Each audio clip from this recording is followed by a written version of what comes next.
আজকে আমি সকালবেলা উঠেই আমাদের ডিস্ট্রিক্ট জলপাইগুড়ি হসপিটালে রওনা দিয়েছিলাম। তো আজকে যেহেতু আমার আরসিটির ডেট ছিল, তো আমি এখানে অপেক্ষা করছিলাম বাবার জন্য, কারণ আমার গলা ব্যথা ছিল। বাবাকে আমি ওষুধ আনতে বলেছিলাম আর বাবা এদিক দিয়েই কাজে যাবে। তো আমি বাবার জন্য অপেক্ষা করছি, রাস্তার দিকে চেয়েছিলাম।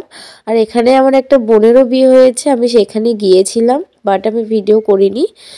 আর খুবই খারাপ লাগছিল যে তার জন্য কিছু নিয়ে যেতে পারিনি। আর বাবার জন্য অপেক্ষা করছি, বাবার একটু আসতে লেট হবে, বাবা ফোন করে আমাকে বলে দিল। তো তারপরে আমি আবার হসপিটালে গেলাম। তো হসপিটালের উদ্দেশ্যে আবার রওনা দিলাম। তো গিয়ে দেখছি এখানে রিপোর্ট নিতে হবে, আমার রিপোর্ট নেওয়া হয়নি। তো রিপোর্টটা নিয়ে জমা করে দিলাম সেই ডেন্টিস্টের কাছে। তো সেখানে আমাকে ডেকে একটা আমার দাঁতে ইনজেকশন পুশ করেছে, সেটাই আমি তোমাদের দেখানোর চেষ্টা করছি। তো আমার দাঁতে আরসিটি কমপ্লিট তো হয়নি, প্রথম যে ধাপ আছে সেই ধাপটা হয়ে গেছে। আরসিটি করার পরে আমার দাঁতে হালকা পেইন হচ্ছে আর মুখে সবসময় লালা বেরোচ্ছে।